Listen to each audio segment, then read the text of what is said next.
ازيكم يا حبايبي؟ عاملين ايه؟ النهارده بقى هنعمل عصير كده يروق الدم. لو انتي مخنوقه متضايقه على طول خش المطبخ واعملي شويه ليمون كده بنعناع بالسريفن، بيخليه حلو جدا، بيروق الدم كده وبينشط كده الواحد.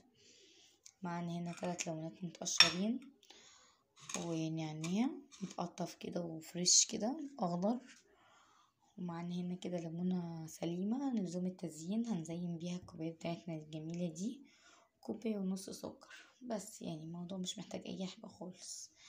اوعي تحطي السيفن في الخلاط، هيعمل معاكي فوران بطريقة رهيبة. طيب هنستخدم مية قد ايه؟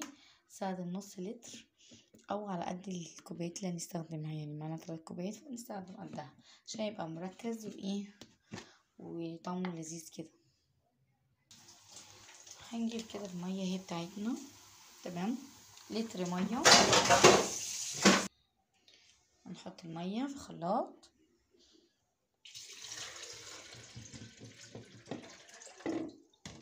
ننزل عليها بالليمون،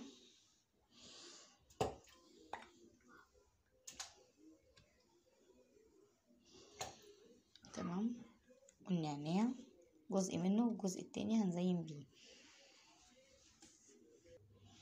نشغل بقى الخلاط كده. نسينا نحط السكر، هنحط السكر،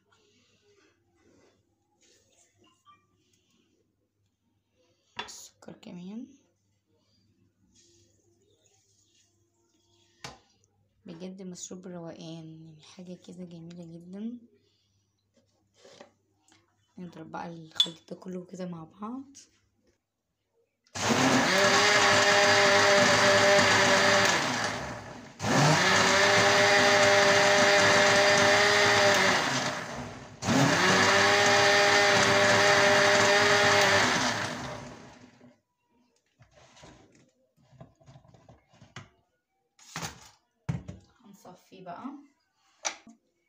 هنصفيه بقى كده، بقى ليمون مخضر كده، تحس ان هو كده ايه، مخضر فاتح.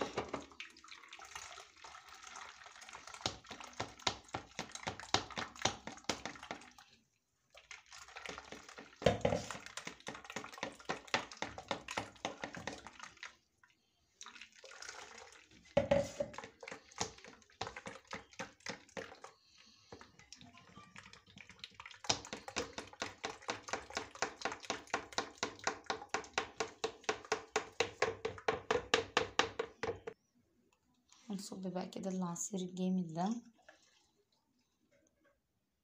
كله فيتامين سي طبعا. كان لازم نسيب حبة اكتر من كده. احنا يا جماعة صبنا منه شوية اهو، بس كده كويس اوي.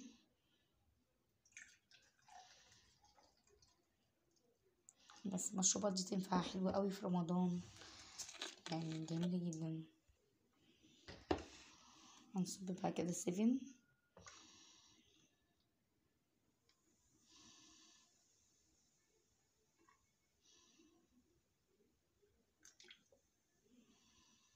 استنى كده شوية عشان ما يفورش ويبوظ معانا الدنيا.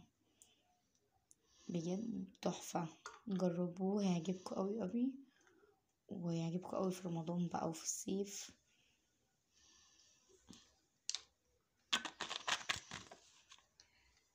هنجيب بقى كده الليمونية دي، نقطعها كده شرايح،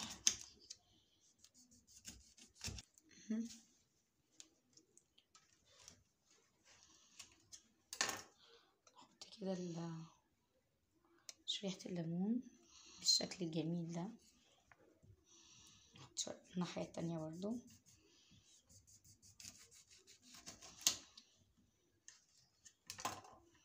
كده، كوباية تانية قصدي عشان نخبزها كده.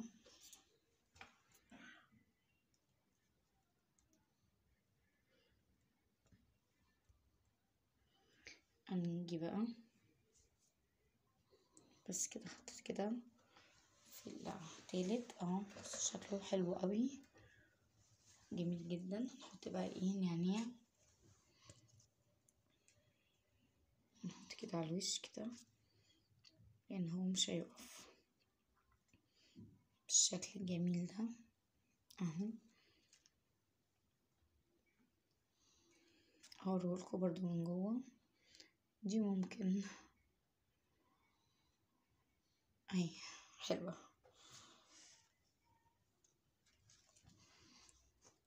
ودي برضو اهيت جميلة جدا. تمام. دي هتزعل هنحاول كده. حلو قوي معانا وجميل. بصوا بجد تحفة، منظره شهي جدا ولذيذ وحلو جدا. لو جه ضيوف على فجأة ومش محضرة نفسك في حاجة ساقعة ولا في أي مشروبات، شوية ليمون كده على طول بنعناع، بجد هيبقى أحلى من أي مشروب كيمي صحي. انت عايش يعني يهدي كده راحة البال كده ويروق الدنيا، وربنا يهدي سرنا يا رب، ويهدي حالكوا ويروق بالكوا يا رب، واشوفكوا كده بأحسن حال. واللي نفسه في اي حاجة ربنا يحققها له. اشوفكوا في فيديو جديد، واول مرة يشوفني اشتراك ولايك بقى متنسوش لايك. باي باي، السلام عليكم ورحمة الله وبركاته.